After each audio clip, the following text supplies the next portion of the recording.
পাথর বালি গরু পাচারের অভিযোগে টুলু মণ্ডলের নাম জড়িয়েছে আগেই, কিন্তু শয়ে শয়ে কোটি টাকার সম্পত্তির মালিক টুলু মণ্ডলের কীর্তি এখানেই শেষ নয়। বীরভূম জেলায় খোঁজ নিয়ে জানা গেল টুলু মণ্ডল শুধু সেখানকার স্টোন সম্রাট নয়, টুলু মণ্ডল রোড কিংও। রাস্তা তৈরির টেন্ডারে একচেটিয়া আধিপত্য ছিল টুলু মণ্ডলের সংস্থার। রাজ্য সরকারের প্রকল্প পথশ্রীতে তো বটেই, প্রধানমন্ত্রী গ্রাম সড়ক যোজনাতেও রাস্তা তৈরির টেন্ডার কার্যত পাকা ছিল টুলুর সংস্থার। এখনো রাস্তায় বোর্ডের নিচে জলজল করছে মণ্ডল স্টোন প্রোডাক্ট প্রাইভেট লিমিটেডের নাম। কোথাও প্রায় 3 কিলোমিটার রাস্তা, কোথাও 5.5 কিলোমিটারের বেশি রাস্তার বরাত পেয়েছিল টুলু মণ্ডলের ঠিকাদারি সংস্থা। একাধিক বোর্ডে যে তথ্য দেখা যাচ্ছে তাতে রাস্তা নির্মাণের তারিখ চলতি বছরের জানুয়ারি মাসের। প্রধানমন্ত্রী আবাস যোজনার যে বোর্ড রয়েছে তাতে তারিখ রয়েছে গত বছরের।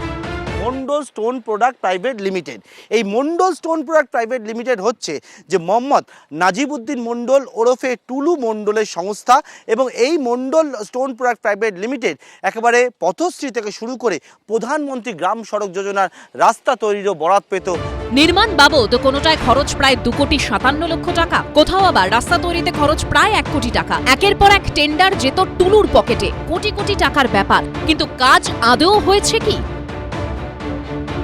আর রাস্তার অবস্থা ভালো নাই। কি দেখছেন, রাস্তা সব উঠে যাচ্ছে, সব টুটে যাচ্ছে পাথর।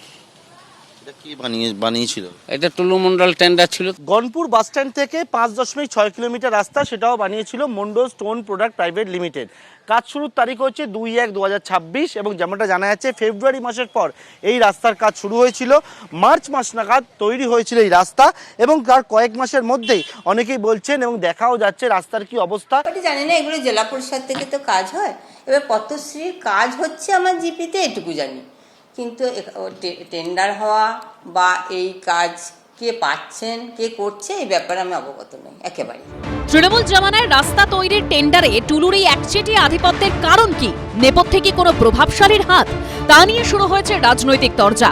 টেন্ডারে 3-4 জনের নাম দিল, নিজেরাই ঠিক করলো কে কে 3-4 জনের নাম দেবে, রেট কত হবে নিজেরাই ঠিক করলো, কত রেটে পাবে নিজেরাই ঠিক করলো, নিজেরাই দেখলো। অন্যজন কেউ টেন্ডার দিলে তার বাড়িতে থ্রেট যেত, ভয় দেখানো হতো। বীরভূম জেলাতে আমরা এখনো বলছি কেউ ভুল তথ্য দিলে হবে না।